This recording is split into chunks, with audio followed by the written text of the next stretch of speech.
Hi guys, let's move on. As you see, I step to chapter 2 that actually, if you have the syllabus handy from before, you might see that there was scheduled another topic on cardinality 1.5, 2.5, but it's an optional topic that I'm not going to cover. It's though very interesting. It's about infinite cardinals and the fact that there are actually many different types of infinity. That might be surprise you a little bit. And it's not that infinity plus one is bigger than infinity. We know that is the kind of children's jokes, of course, but so it's a kind of remarkable what happens. But the reason I decided not to do it is because it actually has not really anything to do with discrete math.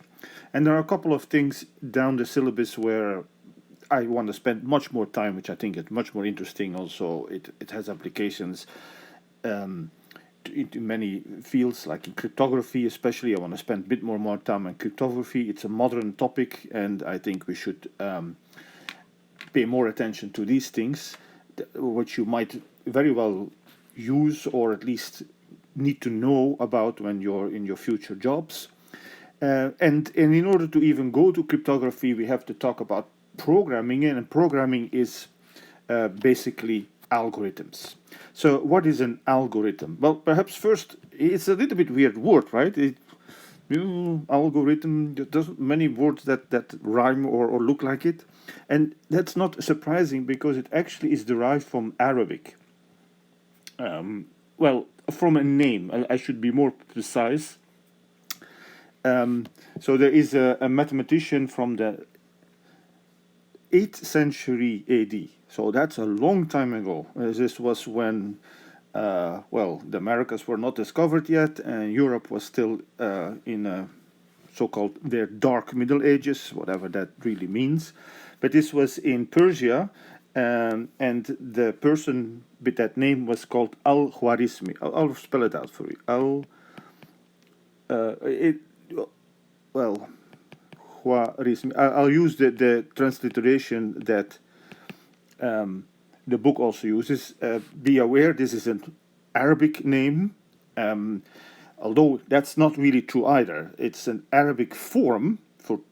I'm sure that some of you know some Arabic, and so you recognize immediately this al here. That means the guy from, and Khwarazm was actually a province in Iran. So it's actually an Iranian scientist. His full name is Abu Ja'far Mohammed ibn Musa al-Khwarizmi, but that all these names are, it's a clearly Muslim name, but the person himself was an Iranian, and a lot of the so-called Arabic scientists were actually Persian, but they wrote in Arabic. So, and one of the books that he wrote, and one of the famous books that he wrote, and it's really an important book, is called Kitab al-Jabr wal Mughalaba. Sorry, I'm not good in Arabic. Mughabala. Kabbalah is counting, and al-Jabr. So the book is called Kitab, which means just book. Kitab al-Jabr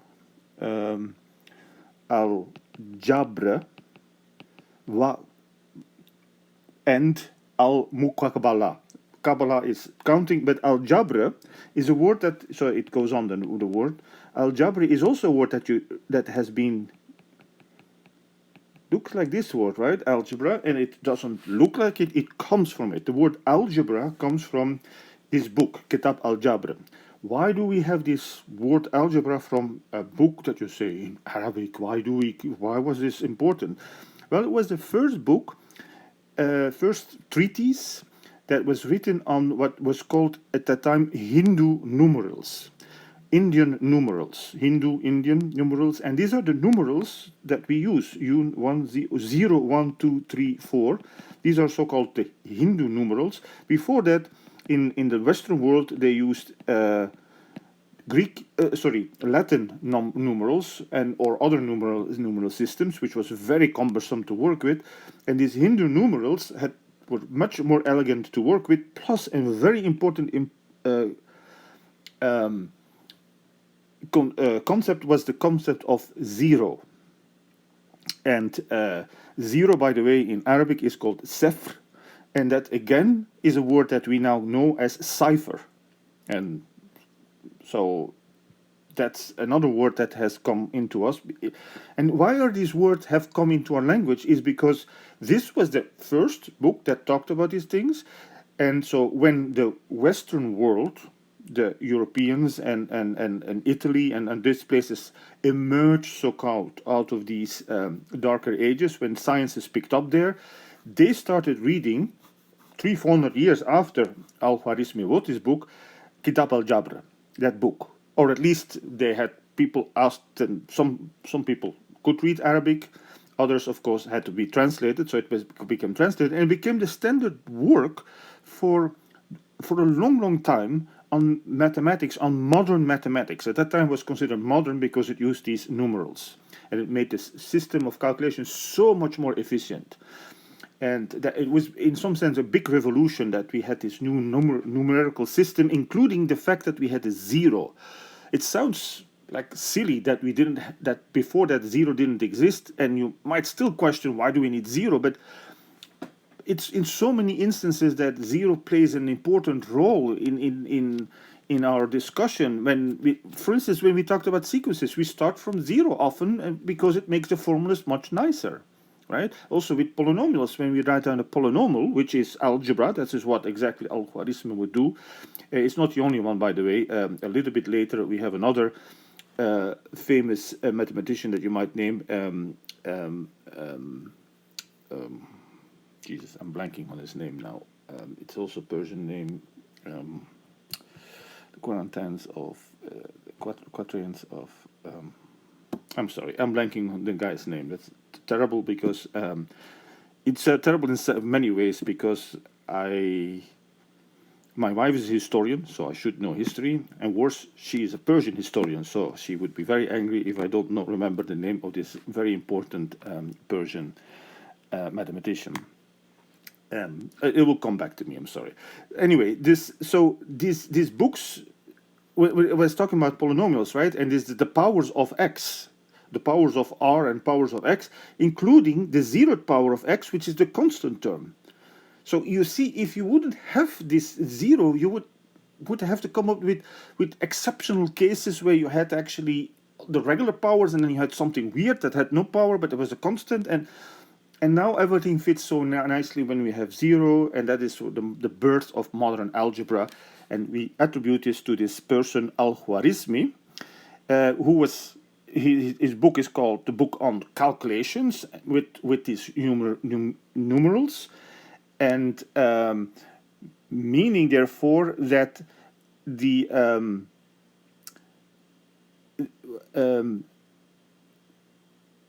that the word algorithm is really, in essence, this. It's a structured computation. So let's talk about what is an algorithm. An algorithm is basically a list of instructions that starts with accepting an input, and then it does a lot of stuff with that input, or a lot, or no, depends on how serious the algorithm is, or does some stuff with the input, and it ends, very important, that the algorithm does some calculations, but there are finitely many calculations. It does halt at some point, and then it gives an output. So it is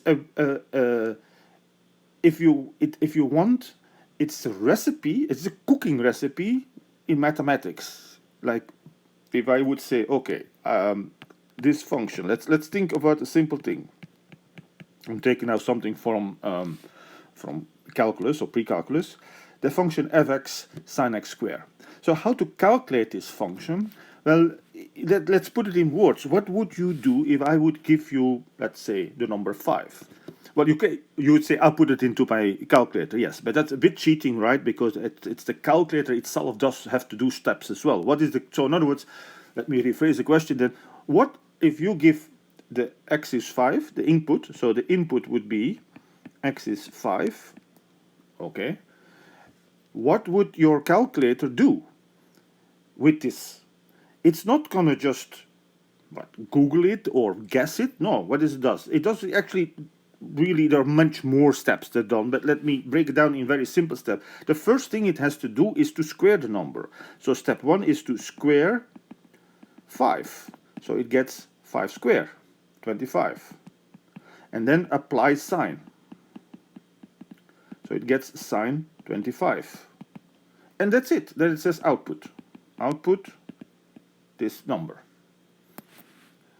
As I said, to calculate the sine of 25, it has to do a little bit more steps. And also to calculate, perhaps you could say, what about calculating 5 squared? Does it have to do some stuff? Yes, exactly. It has actually. But what also is important for us, and in every algorithm, in every programming, is that basic steps, basic calculations are assumed to be that we already know how to do that. So an algorithm is not something that stands on its alone. If one should more think of this as a library of algorithms, which refer to problem by calculations or problems that can be solved algorithmically. So, in other words, other algorithms, what we would call in programming subroutines, that can calculate steps, and it builds. It's the new algorithm that you write uses these previous algorithms, these previous subroutines. So, for instance, we assume that there is a squaring algorithm already available to us that is implemented, and we don't have to worry about anymore the problem of squaring.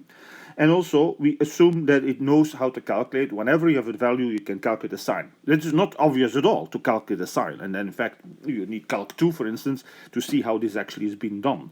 If you're taking Calc 2, you won't have gotten there yet, but so pay attention to it when you get to to Taylor series, and in particular the Taylor series of sine square, and that's exactly how a calculator calculates the sign of a number.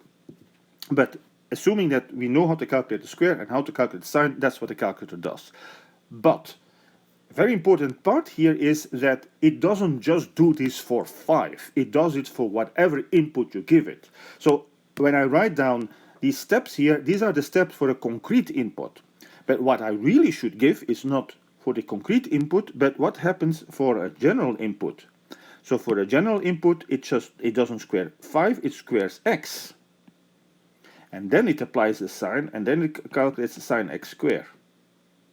Okay, and now, so you see a variable comes, and your input x is 5. So I had already written the variable there, so it's a little bit, I showed my hand already a little bit, but what it really does is, and that's important, is an algorithm depends on, the algorithm is written in terms of variables that get values through the input. That's exactly what an input is. An input is giving concrete values to your variables. Now, another thing typical for an algorithm is that it just doesn't work with the variables that you start with. It's going to introduce a lot of more variables due to intermediate calculations. So these things are best understood when you do this with examples. So I'm going to do examples. The book gives a little bit of more theoretical description of what an algorithm is. So let me leave that to your reading, for you to read. And I want to start with an example. And the example I want to do is find the maximum of a list of integers. Now, I emphasize this again.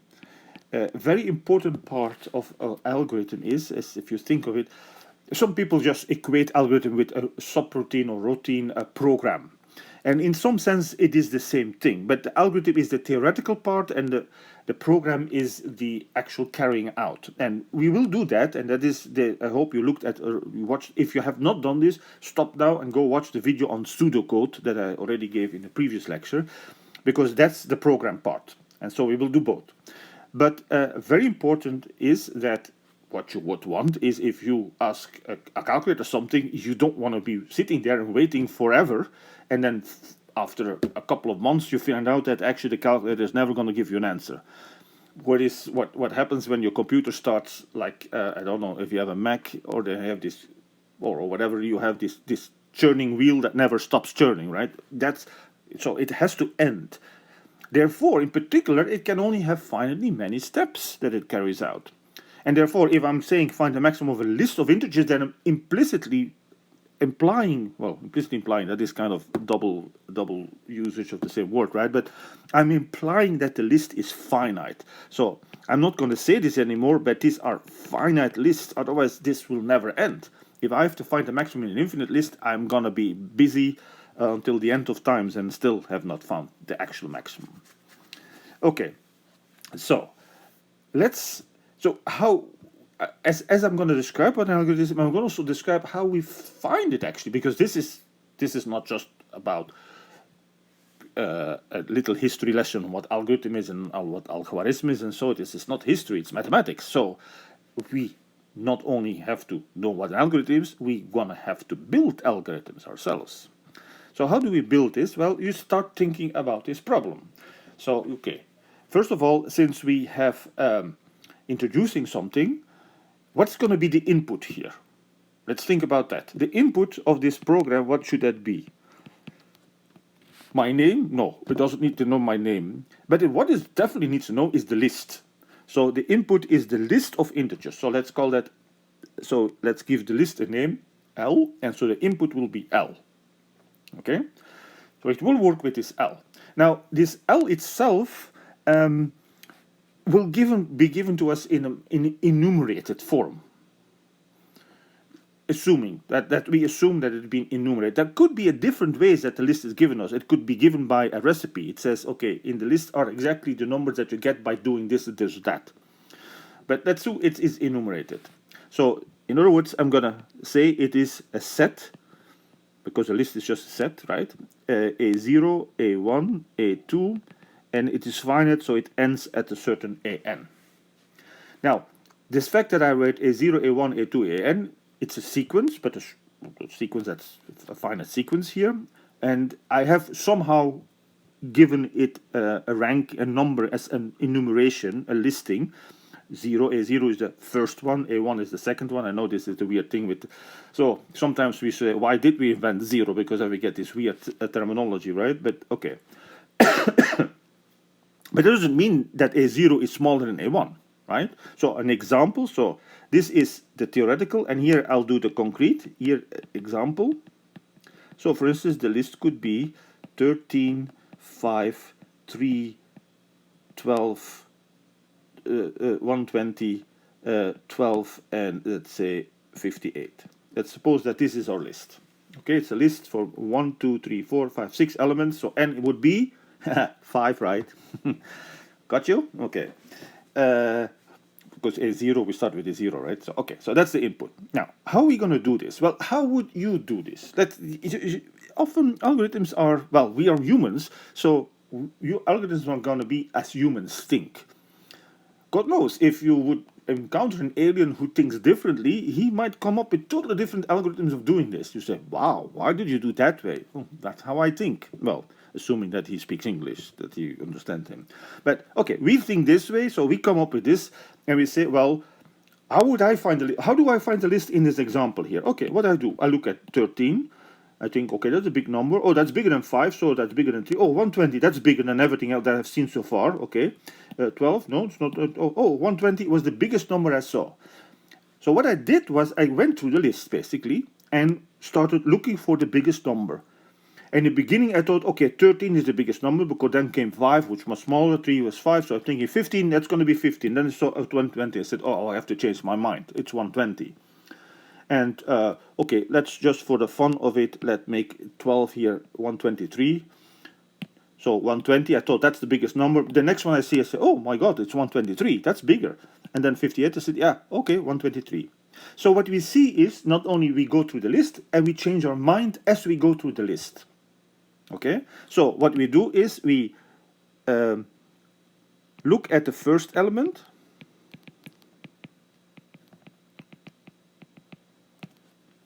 and we think, when we see the first element, we think that's the maximum.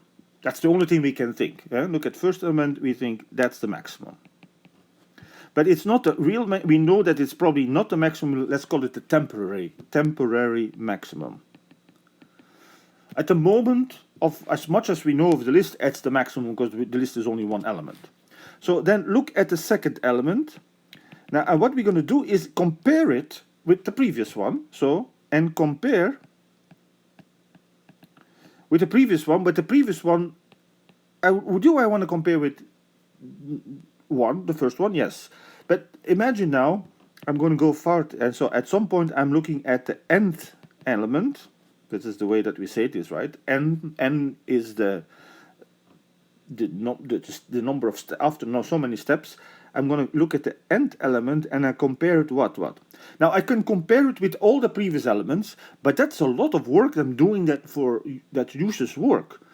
Why don't I just compare it with what I think at the moment is a temporary max? When I come to 120, I'm not saying, oh, this is probably the maximum because it's bigger than 3 and it's bigger than 5 and it's bigger than 13. No, I'm saying it's the temporary maximum probably because it's bigger than 13.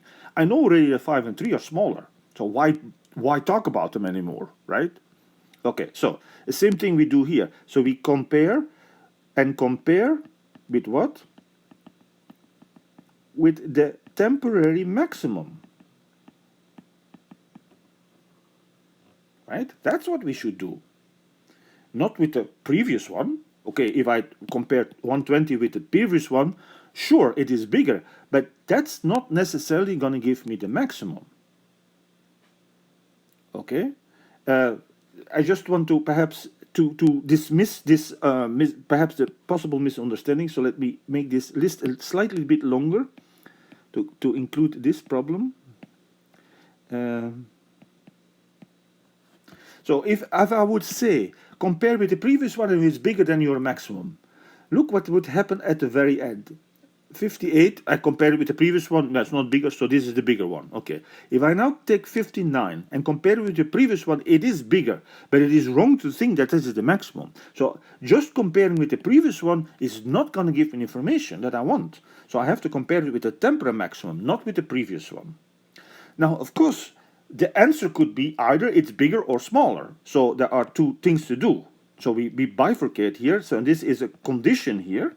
So this becomes this thing, or compare here, this is a condition that depending on the outcome, I'm going to have two different things to do. Let me write it here again. So comparing if yes, if in other words compare, I didn't say compare with it's bigger, if it's, so let me write it this. If the new element is bigger, sorry, if bigger than the previous one, so if the new element is bigger than the temporary maximum, then what should we do? We should rethink what the temporary maximum is. We should say, oh, rename or give, let's say, redefine the make it the temporary maximum. If it's smaller or equal to even, nothing, do nothing. The temporary maximum that we had is still the good temporary maximum. So that's exactly what happens. And you see here, a very important thing is this splitting that we do, that depending on, we have a condition and this condition determines what we will do next. And if you now think about what we have done, so what's the conclusion? If no more elements, I see I used n element and I also used, let me call this k here then, the number of elements. I didn't mean to say the last element here when I was describing this step. This is what I call the general step here. This step here, so n was an index somewhere between 0 and k.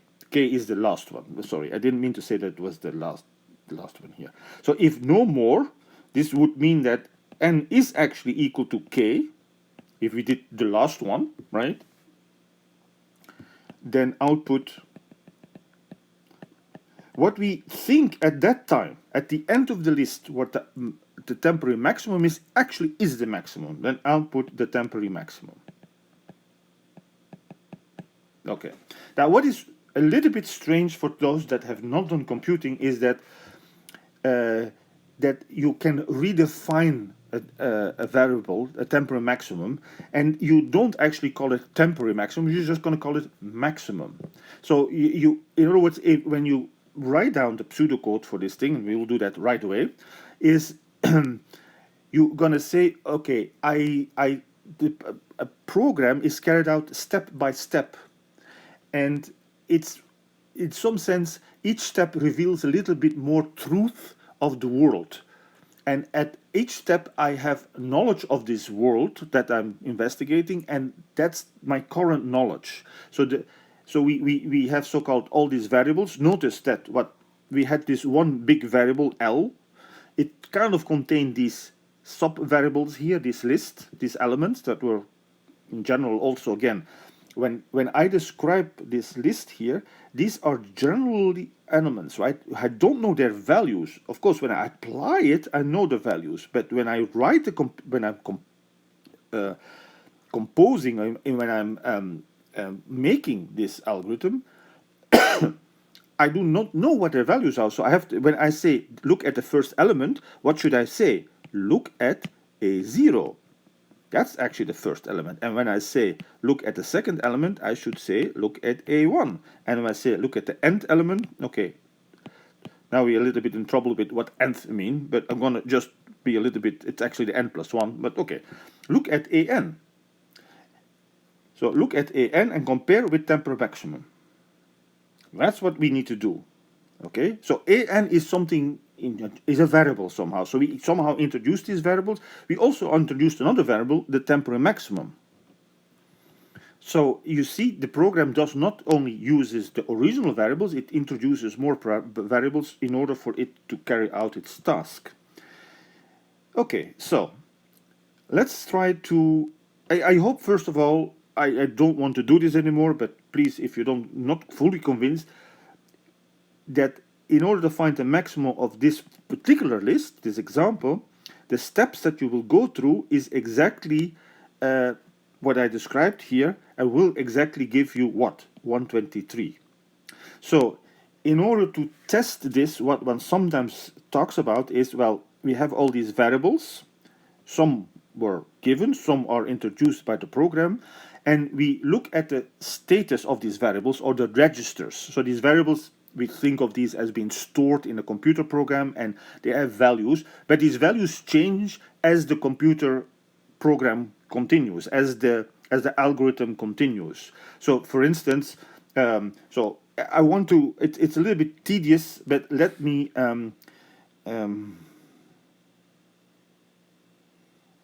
okay, I'll try to do this here.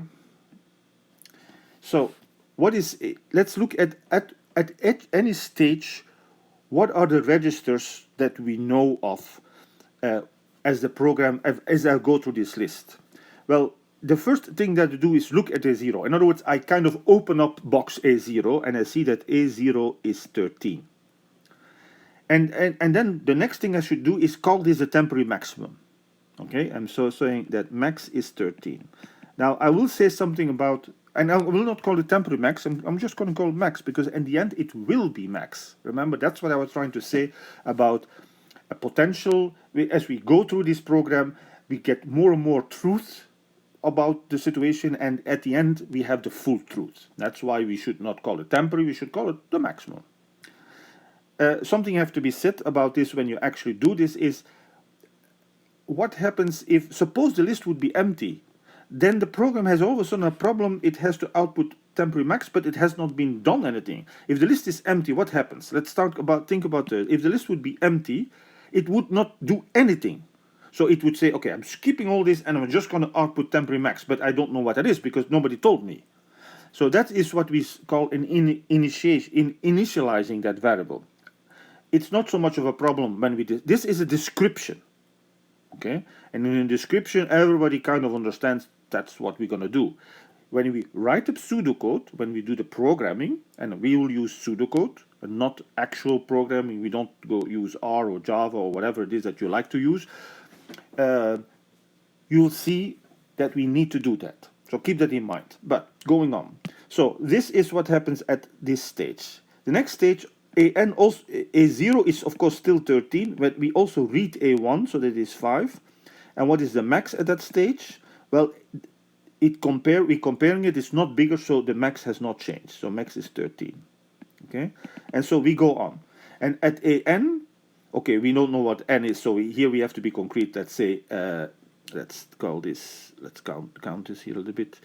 1, 2, 1, 2, 3, 4, 5, 6. Let's say 6. What happens at, so we have a 0, sorry, I should say this otherwise. A 0, a 1, a 2, a 3, a 4, a 5. So a5. So a 0 is 13, a 1 is 5, a 2 is 3.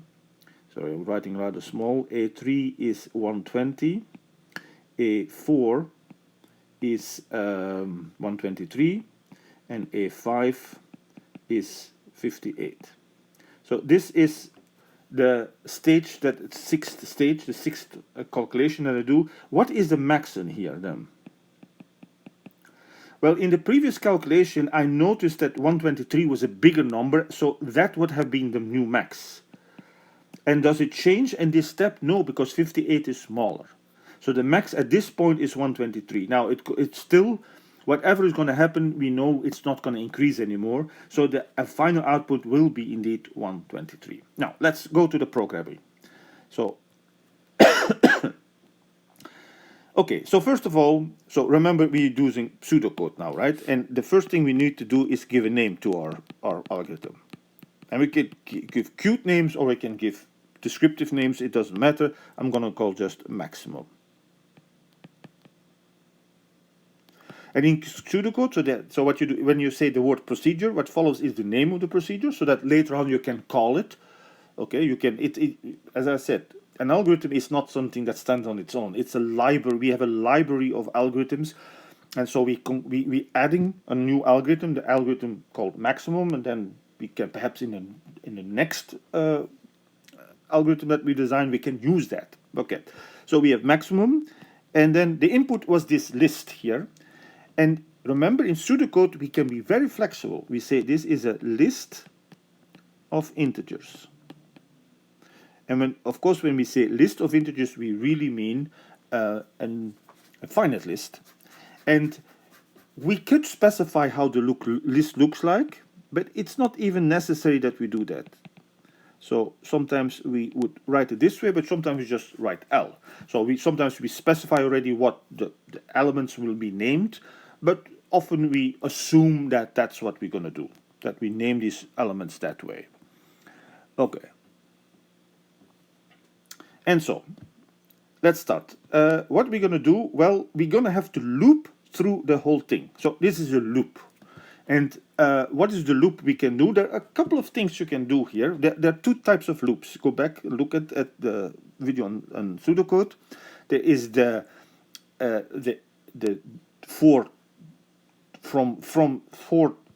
I going from 0 to n, for instance, one of these loops, the for loop, or is the while loop. Now the while loop can be used here, while you could say while the list is not empty, but that implies that you're going to have to change your list as well. And it's not really, you don't really want to mess with the list itself. You can, I'm not saying that. And so I'll give it as a challenge, as a homework problem. I'm not going to solve it, but think about it.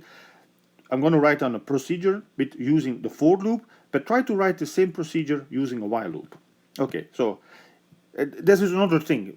Algorithms are really creations by mathematicians, programmers. In other words, they have a certain artistic flavor also, and some are called very beautiful algorithms because they're so compact and so nicely, and others are ugly because they do a lot of steps that you think, why are they doing these steps? All that really doesn't matter. What matters is that it actually gives the right answer each time. It actually, two things matter: that it always gives an answer, and second, that answer is always correct. Even in weird, even when the inputs are very weird, like for instance giving an empty sequence. Okay, these are often the test cases. If you like extreme cases, can the algorithm deal with these extreme cases? But okay, we're not there yet. So we're going to do a for loop, and so this is for. And I need an index. I'm gonna use I. So for I going from 0 to how far? Well, if I list the list explicitly, then I know how far to go. Okay, that's why we prefer to list it perhaps in pseudocode, right? This is pseudocode. This is not actual computer implementation, which would require much more refined. It has to be fine-tuned. But in pseudocode, we know what k is, so we say for I going from 0 to k. And so this loop will let me do exactly this procedure going downwards. Okay. And what is it going to do? Well, let's see. It has to, at each stage, we take that element and compare it with the temporary maximum. How do you compare? This is the if-then. Okay? Because, sorry, it's not, I misspoke a little bit. When I say we compare it, and depending on the outcome, we do two different things. Sorry, I misspoke when I said that. So depending on the outcome, we have to do perhaps nothing, or we have to change. Okay, so we need an if-then. Now, this if-then has to be done inside the loop. That's why we have the indent. So if, then. Now we have to think about what it is that we need to say. Well, what we need to say is if the I is the, so I here, since this was I here, if you want, I'm actually having another, in the program I have another variable introduced, the counter. So in this case I was 0, in this case I was 1, and in this case I was 5. Okay, and so the I is telling me which element I should compare with. So here in the fifth case I was comparing A5 with a maximum that was 123. Okay, so AI, so this counter I, and this is a mistake many people do. They confuse the counter with the element that it refers to.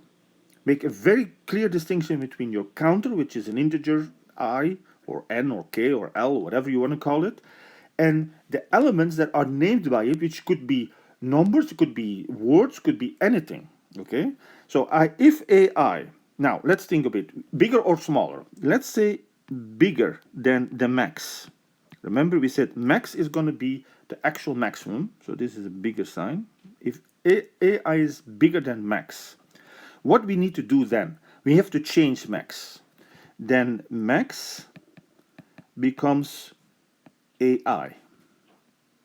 AI is bigger than what we thought was the max, so that actually tells me AI should be the max, at least up to that point.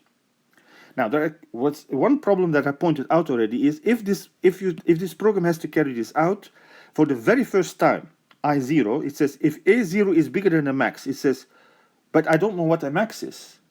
So we have to define max here before we start. So that is the so-called initialization, that is it. So I say, let's call the max list of, let's call them positive integers. Sorry, I should have perhaps emphasized that. It gets a little bit trickier if I have to deal with also with negative integers. But let's assume they're positive integers so that I know that the maximum is 0.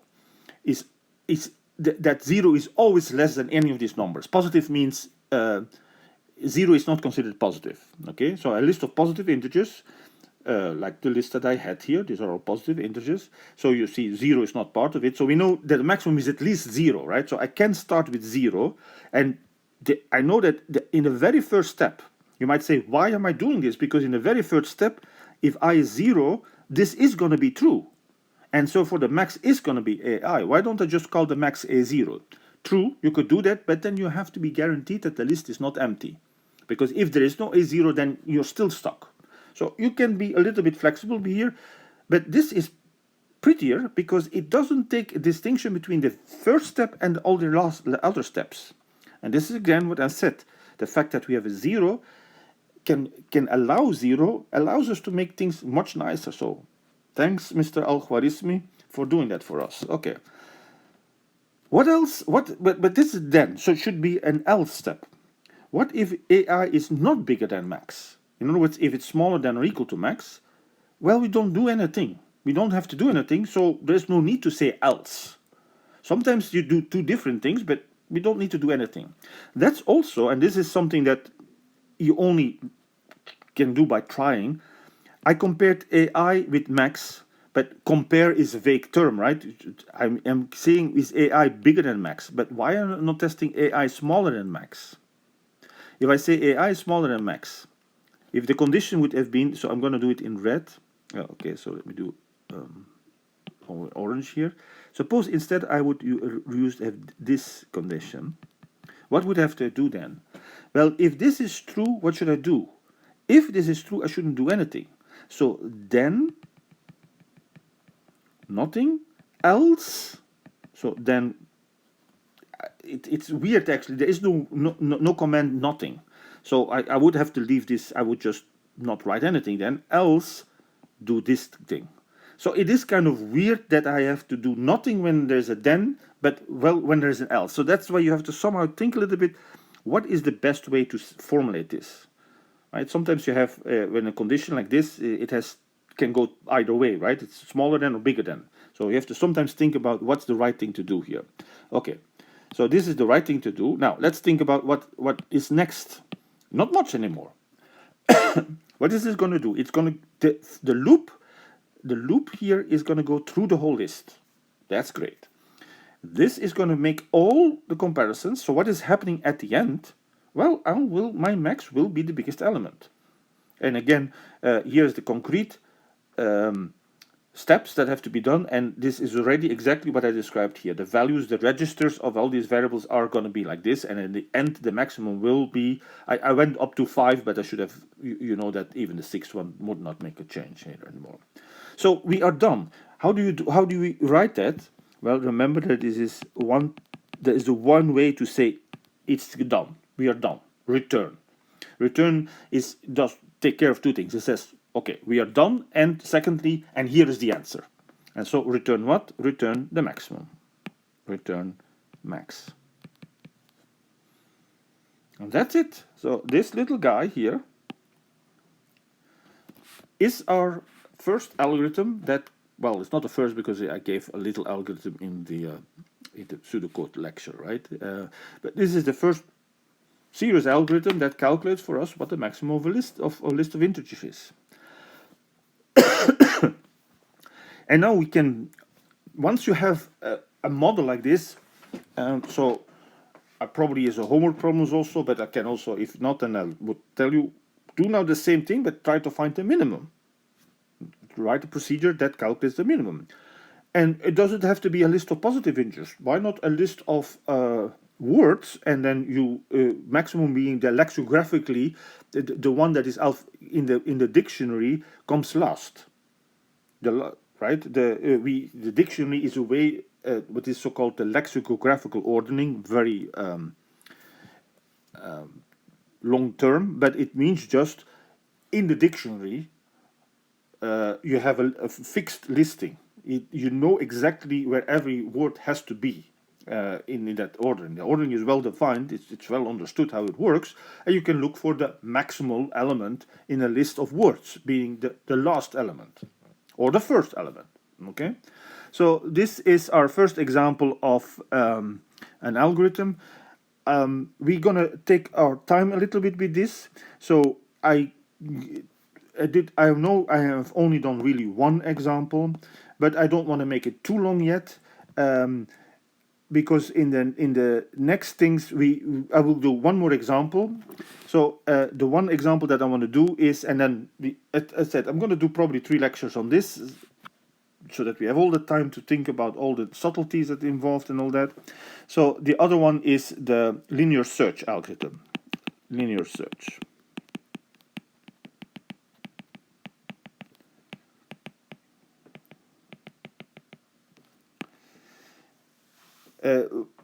Little bit explanation. Search is really what it is. It's a searching algorithm, and what is the purpose? So the purpose is we have a database, a list, L, again, a list. It can be numbers, but it doesn't have to be numbers. It could be words, it could be keywords, it could be URLs, it could be websites. And in that list, we want to search for a particular element, whether it's there or not. Okay, so this is if you do a Google search, the list would be keywords or key sentences, even sentences with a lot of keywords in, and it's going to try to find, is there anything that matches it or not. So we're going to have an X. So L is the list and X is an object that could or could not belong to the list. And so what is the purpose is, if X is in the list, let's write it with our fancy notation, then I want to know what position is it. Remember, the list is always has to be given to us in an enumerated fashion. Okay, A0, A1, A2. I'm not meaning to say that it has to be ordered, but I mean to say it has to be it's enumerated. Okay, it is indexed. So what position is it in, right? So in other words, let's call the list A, C, F, H. No, sorry, I don't want to. Yeah, okay, but let me not do this because it might be. Let me put it this: A, F, B, and J and F. Okay, so the list here is a list of letters, and so for instance, if I ask, is J in this list, and the answer should be not only yes, but it should also tell me, and it is your fourth element, and it should give me. So this would be okay. Again, since we're gonna call this A0, A1, A2, A3, A4. So if I do this linear search algorithm, so if in the input, sorry, if the input would be J, then as output I'm expecting to get a 3, meaning this index here. It's a 3, meaning, so the location, meaning if I get the output 3, means that A3 was J. Okay, that's what I want. And if the input is K, then I want what I would want then. So if X is not in the list, then I want output 0. Oh no, that's going to be confusing. Okay, sorry. Okay, so this is the thing. We have to. I want to do this output 0, but of course I don't mean to say that the first element was there. So here is an instance where it actually is better to list things starting from 1. Because I want to use location 0 to mean something special, namely, it's not there. So this is the kind of things that programmers do, this little kind of creating these little anomalies, like an output 0, in order to encode a situation that might arise, that namely there is no answer, right? Sometimes the question can be posed that there is an answer, that is a solution, or it might very well be there is no solution, and you have to be able to also tell that in your output. Okay, so that is why we create this special output 0. So the output here for K would be 0, and this meaning not there. Okay, and so here, of course, the output of J now would be 4, and meaning that A4 is J. Okay. Sorry, once you describe these things, you sometimes have to adjust. Okay, I made a mistake. I should have prepared myself a little bit. I should have paid a bit more attention. But it's good that you see how you change your ideas sometimes when you're trying to describe an algorithm. Because as I said, you're going to have to look for algorithms yourself. Write down algorithms for certain problems. Okay, so that's the situation. So this is my purpose. How I'm going to do this?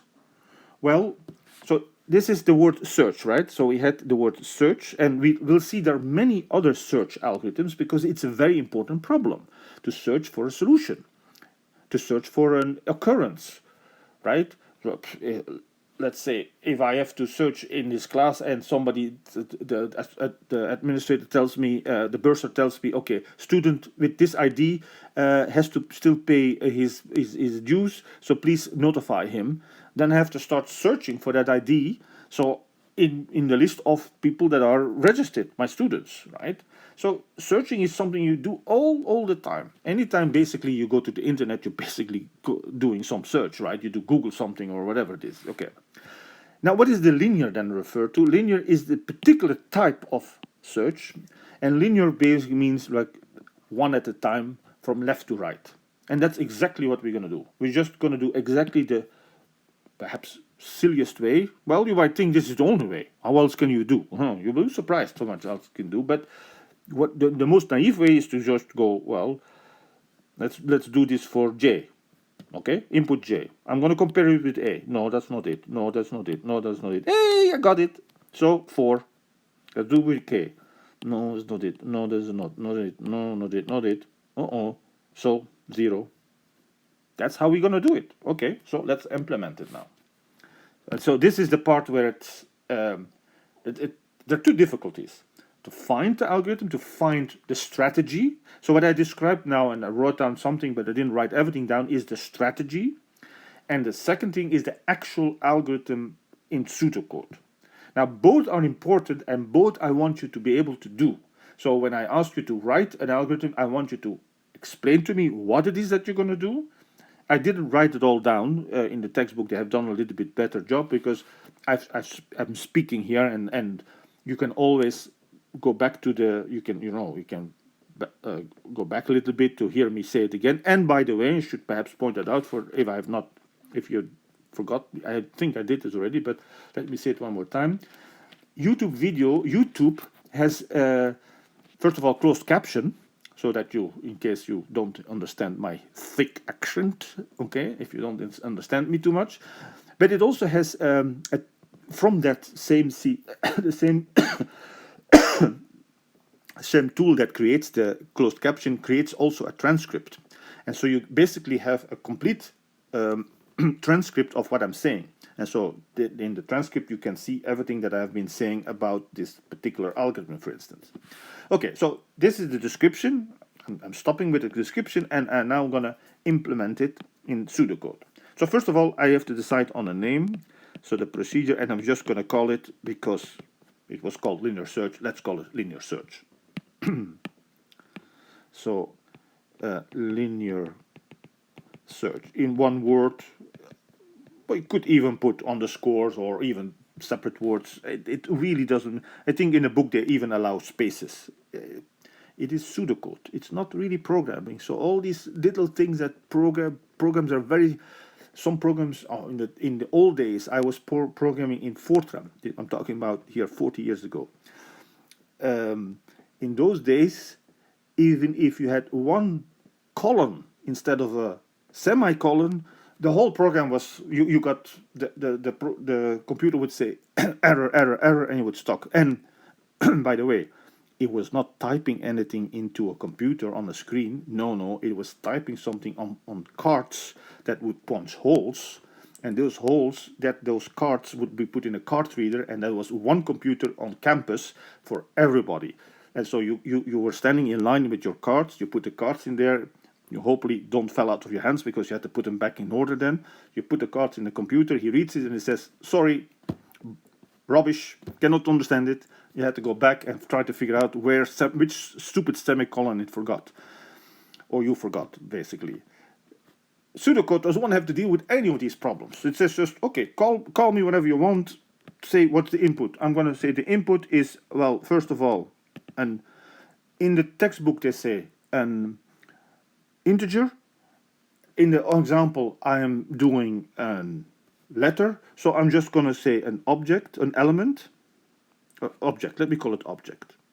I'm going to be a little bit more general than the textbook does, where they do it just for numbers. And then we have a1, a2, ... all the way up to an. These are then also objects. Oh, I said I was going to say. Sorry, let me write objects here. Element is perhaps the better word, but just to make object, and these are all the same type of objects. I'm a bit vague here what I mean with object, but I mean to say X is of the same type as the AIs. And the AIs is the list, and the whole purpose is to find whether X occurs among the AIs. Now you would say, that's silly, Professor, because if I have to type in A1 and 2, A3, I just see whether X is there. Yeah, but very often lists are generated by another way, or they are given already long time ago. The program knows this list, and now I come up with an object, right? So it's not so obvious at all to do this. Okay, so what do you need to do? Well, first of all, we have to think about our output always a little bit. What do we out? Well, we see that we have a position. What is a position? Well, a position is really a counter, a value of this index here. So this would be, in this case, from 1 to 5. But we also should allow this output 0. So, okay, I'm introducing this new variable, position. Okay, let's introduce it. Okay, so position, it's a variable, so I don't need to use a special term. I'm going to call it position. I'm introducing it, and we know that sometimes it might be better to already give it a value before we start calculating. And what value should we give? Well, if the list would be empty, then I know what the answer should be. If this is an empty list, then x is never going to be in there, so the position is going to be 0. So the default value is 0 here. So, okay, the initiation, when you initialize a variable, is also sometimes what we call the default value. Okay, and then the program is going to see whether the default value is true or try to change it. Okay, so how do we change? Well, we're going to loop through the list. That's what we said we're going to do. I didn't write it down, but I should have. You heard me say it several times. Okay, so looping, I go for. Now, what do I do? Not for A1 or AI in the list. We don't write it that way. We loop, when we say a for loop, we should always talk about the counter, and the counter is going to be, oh, sorry, I didn't mean to use it. The counter is always going to be the indice, the subscript there. So for I going from 1 to, well, let's see. Now we have to, this is a specific example, so we should not be bogged down by a specific example. We should look at the general example. For what? Well, the counter starts at 1, I is 1, that is what we are given, the first one, and it will end at n. Okay. And what we should do now is compare. What is this doing? At each step, I'm going to pick out this element that in the list at the ith stage, and then I'm going to compare it with this x here. Okay, that's what we're going to do. Well, I'm going to do this with again. But and depending whether it's equal or not, two different things have to be done. If it's equal, I am yay, and I can stop. If it's not equal, I have to continue. So, what should my conditional be? So it's an if then. So if then, but let's make the right choice. Well, let's try out. I'm going to try it. I don't know exactly either. If x is equal to AI. Remember, it's x and AI that I'm comparing. Why AI? Because this counter tells me that this counter has gone from 1 to n. It starts with 1, but in the middle it's somewhere, and I don't know exactly what it is, and so I call it I. And at that time means that I have to look at AI in my list. Okay? And so I'm now comparing this with this given x. The x is always the same guy. Okay, x is AI. If that's true, what this means? This means that I actually found it, and what should I give? Well, first of all, I can stop, and secondly, I can tell what the position is. So let's do the position part first. Then the position is what? Well, the I that I just found. That is the right position. And what is the next thing I do? So let me put it perhaps, since if you do one condition, you can put it in the back. But if there are more than one, and this is actually what's happening, you'll see. So I have to indent because it's inside the if loop. Don't forget the indentation because that's very important, right? And make it, also when you solve this and write it up, make the indentation clear. Don't make it just be like a millimeter, a tiny little indentation. Make it like a good chunk of indenting here. So I'm going to do it here. So location. Oh, no, sorry, position. We call it position. Where did I got this word location from all of a sudden? Because that's what the book uses, I think. Position is I. Now remember, one should be careful, but should try to distinguish between the two uses of equal sign. This is the usage that declares the left-hand side. Okay, this is the equal sign that is compares things. Now, therefore, there's one mistake, right? Because this is not comparing, this is designing, designating. So this should have been column I equal. I'm not going to be paying too much attention to that. Again, since we are not really programming, but it's a good practice to make the distinction between declaration and comparison. Okay, so position is I, but I said something else. Once I'm done, there's no need for me to go to the rest of the thing, so I can return. And what should I return? Well, position, right? So remember, return does two things. It stops and it gives me the position. And it outputs position. So what else should I do? Well, nothing anymore, right?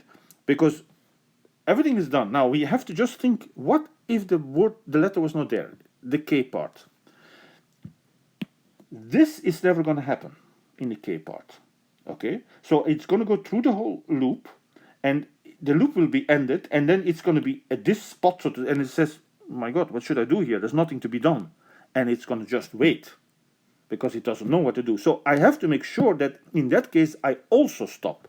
So sometimes I have to put a second return here. And we know that in this case, the way I set up, this is not, I'm not saying this is the only way to do, and I'm pretty sure that the textbook did it differently. Let me look. Yes, the textbook has a completely different way of doing it. It doesn't use a for loop, it uses a while loop. That's again, and perhaps it's a better thing. I'll discuss a little bit up what is considered good practice, but let me conclude here with my my pseudocode. Then again, output position, because position is still gonna be the correct answer then, because at that time it's just 0 if nothing has happened in the meantime, if the comparison never went through. So this is one way of writing it down. Now the textbook has done it slightly differently, and I think it's perhaps more recommended. What I don't like about this, let me criticize myself. I don't like the fact that I have two different returns and they actually are the same command. So it looks like if I rearrange things so that I can only have to write it once. So you're trying to make some things compact. Okay. Another thing I could have done, what I could consider is that I actually using return to jump out of a loop. That is a bit of dangerous things I said, and that's why in the old days in BASIC and Fortran and all these languages, you could jump to you could jump to line 75 or jump to that line and so on. That's no longer allowed. The only jump that is allowed is the jump towards the very end, in other words, the stop. So this is a jump within an if. It's still violates a little bit this good practice of not jumping out. So a better thing, jumping out of a loop can be much better done with a while, because a while actually exactly does that. It says I'm staying in the loop until there is something tells me not to do it anymore. So that's perhaps a better thing. So I let you compare my solution to the one in the textbook, and then you can think a little bit about it. How would you do it? What do you think? I think this is perhaps somehow clearer, but the one in the textbook is a little bit better practice. Another thing, I did not put any comments in here, which you can or could not. I mean, I'm speaking, so you hear my comments all the time, right? So I'm going to stop here for several reasons, but one of the reasons is that this is a very naive guy, and we'll see better guys that go, what does better mean? Well, you can talk there's many ways of interpreting a better algorithm. For one is it's better designed. It doesn't mean that it gives more correct answers than the other one. That doesn't make sense, right? It's either correct or false. So when I say a better algorithm, it doesn't mean that it is right more often than the other one. If you want an algorithm, you always have to be right. You're not an algorithm, or in other words, you're not a good algorithm, but we just call that an algorithm, if you don't give the right answer every single time. Okay? Let's not even discuss things that don't do that. That's a no-no. But so what do I mean? Better then? Well, it could be nicer written, so from an aesthetic point of view or computer science point of view, which is important when, okay, these are very short, but if you look at real computer programs and algorithms, they could be pages and pages and pages. And if those are not written well, and you have to debug this, because the longer, the more prone to error, right? So in other words, the procedure does not do what it's supposed to be doing. It's not a true algorithm. Then it has to be so-called debugged. We have to find the mistakes in it. So therefore, good practice, like not jumping out of things, might be something to take into account. But that's not what I mean with better. So what do I do with better there? Better, I mean faster. And of course, if you follow computer science a little bit and in the development in computer science, everything is about getting more and more things done. If you would look what a computer can do now to compare to what computers could do 20, 30, 40 years ago, just to give you some simple example, your smartphone, your tablet or whatever, is more powerful in computing power and can compute things much quicker than the whole basement of NASA when they put the first the first man on the moon. There was a whole basement full of huge computers, and the power of those computers and the speed. There were so many computers because we had to. They had to do real-time calculations. They had to adjust a calculation of this module as it was trying to land, and it depending on the data, things had to change. This thruster had to get a bit more, and that thing had to do a little bit less, and so on. So in order to achieve this at real time almost, you needed so many computers parallel, all doing their own calculations.